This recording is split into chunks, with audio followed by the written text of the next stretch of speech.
মক্কার কাফেররা আপনাকে পাগল বলে, আপনাকে যে বলেছে মুহাম্মদ তোমার আল্লাহ তোমাকে ভুলে গেছে বিশ্ব নবী, আমি কিন্তু আপনাকে ভুলে যাই নাই। আল্লাহ রব্বুল আলামিন বলতেছেন। আসসালামু আলাইকুম প্রিয় দর্শক, এই যে বক্তব্যটা শুনছেন শুনে কিন্তু একদম কলিজা নরম হয়ে গেছে, তাই না? অত্যন্ত সুমধুর কণ্ঠে আপনাদেরকে বয়ান শোনাচ্ছেন। আর ইতিমধ্যে আমরা তার বর্তমান অবস্থা দেখে কিন্তু সকলেই ব্যতীত হয়েছি বা অনেকে কান্না করেছে, আমরা অনেক কষ্ট পেয়েছি। কিন্তু প্রিয় দর্শক, এখানে আসল কথা হলো সম্পূর্ণ বানোয়াট এবং সম্পূর্ণ আমাদেরকে জাতিকে ধোঁকা দিচ্ছে। অবশ্যই আপনারা যে ভিডিওগুলো দেখছেন বা তার নামে সার্চ করে আপনারা যে ওয়াজগুলি দেখছেন, সম্পূর্ণ ওয়াজগুলো কিন্তু এডিটের মাধ্যমে করা হয়েছে, কোনো উল্লেখযোগ্য কোনো মাহফিলে বয়ান করেনি। প্রিয় দর্শক, সম্পূর্ণ বলছি, আপনারা সাথেই থাকুন। আমাদের ইউটিউব চ্যানেলটিকে আপনারা অবশ্যই সাবস্ক্রাইব করে দিবেন। প্রিয় দর্শক, সে বিভিন্ন ওয়াজ মাহফিলে বা বিভিন্ন সাক্ষাৎকারে বলেছেন যে সে 8 বছর বয়ান করেছে বা সে 5 বছর ইমামতি করেছেন। যদি তার সাক্ষাৎকার পান তাহলে তাকে জিজ্ঞেস করবেন কোথায় সে উল্লেখযোগ্য এমন জায়গাতে সে ইমামতি করেছেন, তার ঠিকানা দেওয়ার জন্য। 2 নম্বর হচ্ছে এমন কোন উল্লেখ জায়গাতে সে বক্তব্য দিয়েছে বা তার সাথে কোন কোন উলামায়ে কেরামের সাথে সে মাহফিল করেছে, একটু আপনারা জানার জন্য চেষ্টা করবেন। প্রিয় দর্শক, আপনারা যে বয়ানগুলি শুনছেন সম্পূর্ণ কিন্তু আমি লক্ষ্য করেছি, শতকরা 2-1টা হয়তো থাকতে পারে যে কুটিকাটি গ্রামের মাহফিলে বয়ান করেছেন।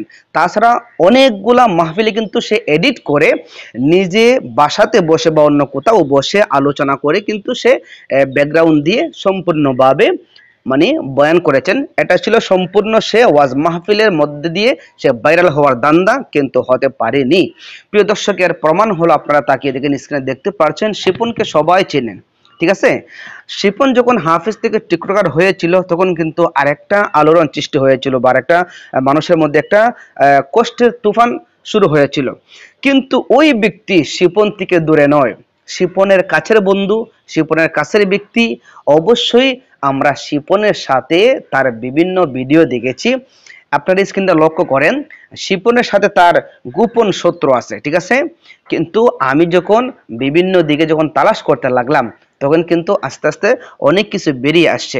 প্রিয় দর্শক, এখানে শিপনের দেখা দেখি শিপনকে সে ফলো করেই কিন্তু সে আজকে এতটুকুন এসেছে। এখানে কথা হলো, অবশ্যই আপনারা যে ওয়াজগুলি মাহফিলগুলি দেখছেন অথবা তাকে নিয়ে আফসোস করছেন, প্রিয় দর্শক, আফসোস তো অবশ্যই হবে। কোন দিকে আফসোস হবে? আমাদের ইসলামের অন্যতম লিবাস নিয়ে বা ওয়াজ মাহফিলের বিষয় নিয়ে মানুষদেরকে, জাতির কাছে আমাদেরকে কলঙ্কিত করেছে যে একজন আলেম হয়ে তারা আলেমের লাইন ছেড়ে দিয়েছে, ঠিক আছে? এটা কিন্তু পূর্ণভাবে জাতিকে বা আলেম সমাজকে একটা কলঙ্কিত করেছে। এরকম ব্যক্তিকে কি করা উচিত বা কি বলা উচিত, আপনারা একটু তার ভিডিওগুলা অবশ্যই মনোযোগ দিয়ে দেখবেন। তার ভিডিওগুলা, ওয়াজের ভিডিওগুলা অবশ্যই এডিট করা। প্রিয় দর্শক, স্ক্রিনগুলো আপনারা যা দেখলেন বা যা কিছু পেয়েছেন, অবশ্যই আপনারা আশা করি বুঝতে পেরেছেন এবং চিনতে পেরেছেন। ওই সমস্ত দান্দাবাজ থেকে, ওই সমস্ত ধোঁকাবাজ থেকে আপনারা অবশ্যই দূরে থাকবেন। আর আপনারা আপনাদের অবশ্যই মতামত কমেন্ট বক্সে লিখে যাবেন। এই বিষয় নিয়ে আমি মনে করি আর কোনো ভালো মন্দ কোনো কিছু আপনারা ভিডিও বা লেখালেখি বলা বলি কিছু প্রয়োজন নাই। তাদের উদ্দেশ্যটা হলো ভাইরাল হওয়া, ঠিক আছে? ওয়াজ মাহফিলের দ্বারা ভাইরাল হওয়ার চেষ্টা করছিল কিন্তু সাকসেস হয় নাই। কিন্তু এখন বর্তমানে শিপনকে ফলো করে টিকটকের মধ্যে এসে চুলকে কালারিং করে সম্পূর্ণ ভাইরাল হওয়ার চিন্তা করছে। তো অবশ্যই আপনারা ওদের সমস্ত ভিডিওগুলো ডিলিট করে দিলেই ভালো হয়, আর ওদের কোনো ভিডিও না দেখলে ভালো হয়। দেখবেন কিছুদিন পরে চলে আসছে, এসে বলবে যে আমি ভুল করেছি, আমারটা ভুল হয়েছে, এমন আর করবো না। অর্থাৎ দোনো দিক দিয়ে সে কিন্তু মানুষের কাছে পরিচিত হওয়ার চেষ্টা করছে। আশা করি ওই সমস্ত মানুষদের কাছ থেকে সবাই দূরে থাকবেন।